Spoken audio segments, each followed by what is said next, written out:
Hey everybody, Dirili here. Thank you so much for joining me for another episode of the Amazing Shinsengumi. We are on Nagakura Shinpachi's route.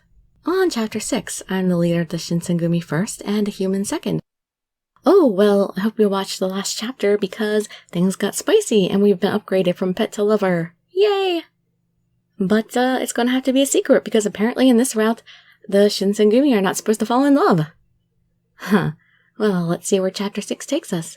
You can just sit back, relax, and let me read you a story. After the Ikedaya incident, the Shinsengumi was left without work for some time. The incident became a trigger that set off those in favor of the emperor. I heard from the landlord that the Aizu domain and the Choshu domain were at war. The battles were so huge that street fights were breaking out even in Kyoto. The Shinsengumi who are part of the Aizu domain participated in the fight as well. Chizuru, be careful if you go outside. You'll be in a lot of trouble if you get caught up in the battle. Okay, I understand. I answered partly absent-mindedly. When I thought about Shinpachi putting himself in danger again, I couldn't stay calm. In my head, I knew the members of the Shinsengumi go hand in hand with danger, but I couldn't hide my true feelings. Shinpachi, if it's possible, I don't want him to go into battle. I was so worried about Shinpachi. I let my shoulders drop and sighed. Then I heard a familiar voice. Chizuru, what's wrong? Why did you sigh like that? Shinpachi was standing there with his good old refreshing smile. Even though he was going to war, Shinpachi acted the same. He was kind as always. It felt so cruel. Does he even know I'm worried about him? Thinking that, I looked at him loathingly. That's not right. Don't give him a mean look for, well, he doesn't know why. He comes in all smiles and we just look at him like, you jerk. What's wrong? You're going to fight after all, aren't you? I already knew, but I wanted to hear it from Shinpachi's mouth. Why? He looked a little worried, but he nodded as refreshingly as ever. How is that refreshing? Yeah, of course. Today we're all heading to the battlefield. Soji too? Hearing his words, my chest anguished in pain. Shinpachi is going to put his life in danger again. Is there a woman who wouldn't feel pain seeing their loved one leave for war? I can't bear the pain. Tormented and in pain, I bit my lip. Chizuru, what's wrong? Should I tell him how I feel? Don't tell him. Apparently he can't deal with that right now. No, it's nothing. Are you sure? If it's nothing, then that's fine. I couldn't tell him not to go into battle. I couldn't throw my feelings at him because he was doing his duty. Even if I'm in pain, even if I'm suffering, I need to send him off with a smile. I held in my pain and looked up at Shinpachi with a smile on my face, just like he does for me, right? I'll make something good for you and wait. So, please come back safely. I'll be waiting for you. Chizuru, okay, got it. I promise I'll come back. Shinpachi pulled my shoulders in and hugged me. Oh god, I'm kinda congested today. Please excuse me. I felt his feelings from his embrace. I won't do anything to make you cry. Please don't worry. Believe in me and wait here. I can do my best knowing that you're waiting for me. But you can't promise that you'll live. He looked at me with his gentle eyes. If he looks at me like that, all I can do is nod. I endured the pain in my chest and nodded. Okay, I'll be waiting. I'll believe in you and wait. As he looked at me, Shinpachi nodded as well. His eyes reflected how much he believed in me.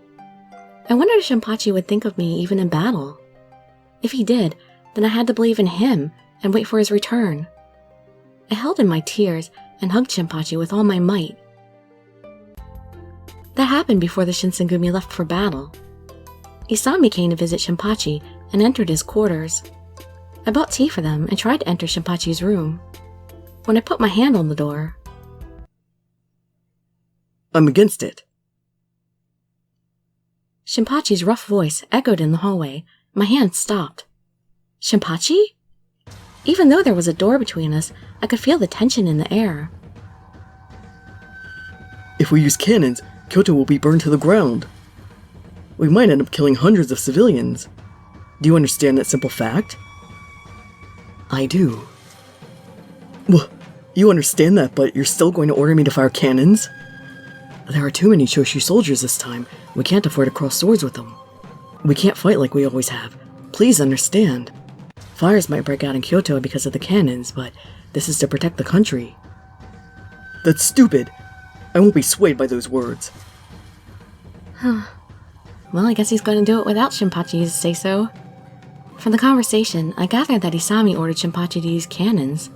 However, worried about Kyoto's safety, Shinpachi continued to argue against it. It was silent for a while, and then Isami spoke. I'm a human being too. I understand your feelings and what you're thinking. Unfortunately, my priorities lie in being the leader of the Shinsengumi. As long as I'm the leader, I must lead us to victory. This isn't just for the Shinsengumi. I'm responsible for many lives. We cannot lose. But you have no right to argue. As long as you're in the Shinsengumi, you'll follow my orders.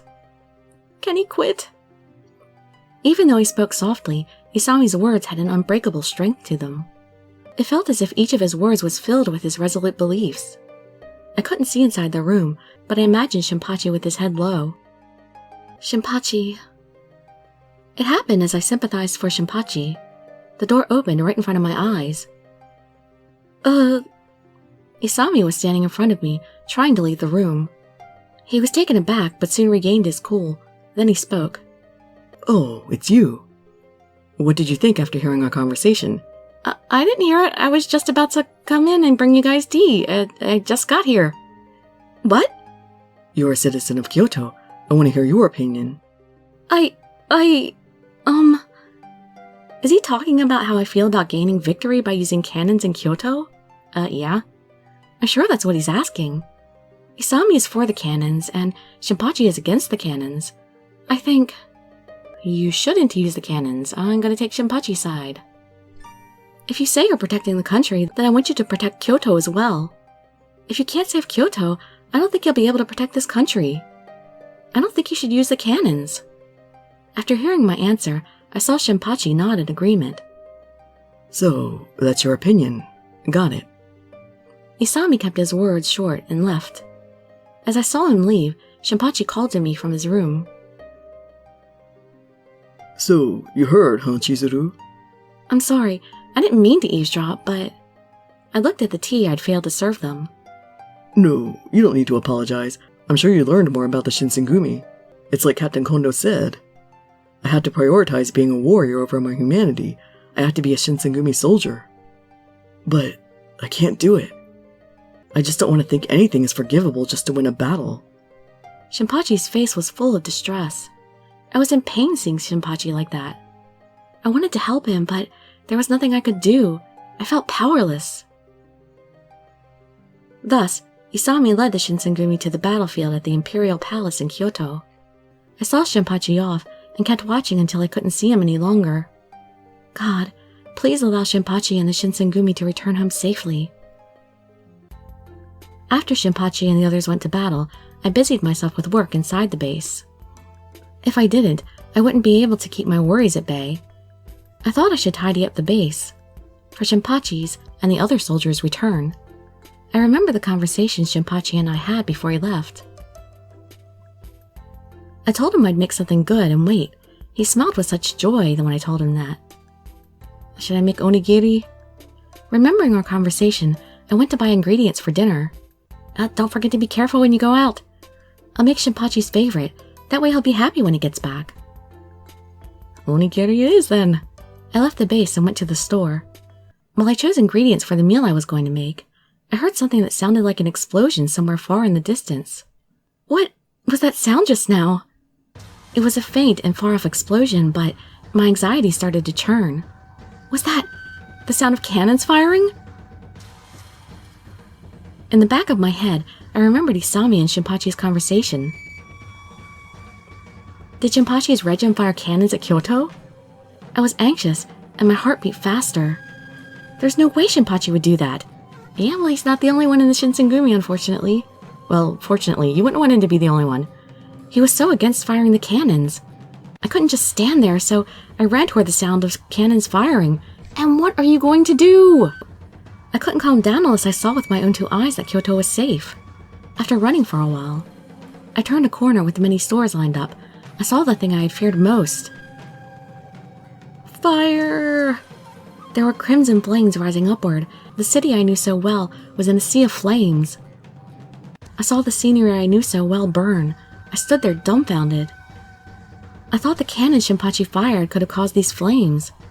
I felt dizzy, and everything before me began to shake. However, the screams from the townspeople rang in my ears, I think they mean. When I came back to my senses, I saw that the flames were right next to me. I turned around in a panic and tried to run back the way I came. I tripped on my own feet and fell on my face. My sandal fell off because of my fall. It landed far away from me. No! Those shoes hold precious memories of Shinpachi. I can't lose them. Well, you'll be better off if you actually live. I went to pick up my shoe. It had landed near a street the flames were closing in on.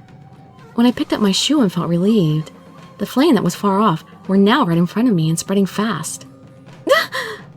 I got out of the way of the flying sparks. In the next moment, a burning piece of wood was falling right above my head. I put both of my hands on my head and knelt down. I prepared myself as I was about to be covered in flames. Look out! Someone grabbed me with great force. The person lifted me up and put something over me to protect me from the embers. My body and face were covered by something. I could only see black. However, I could clearly hear the flames rising, as well as the screaming townspeople. I could tell the person holding me was running at full speed to leave that place. It's Shinpachi, right?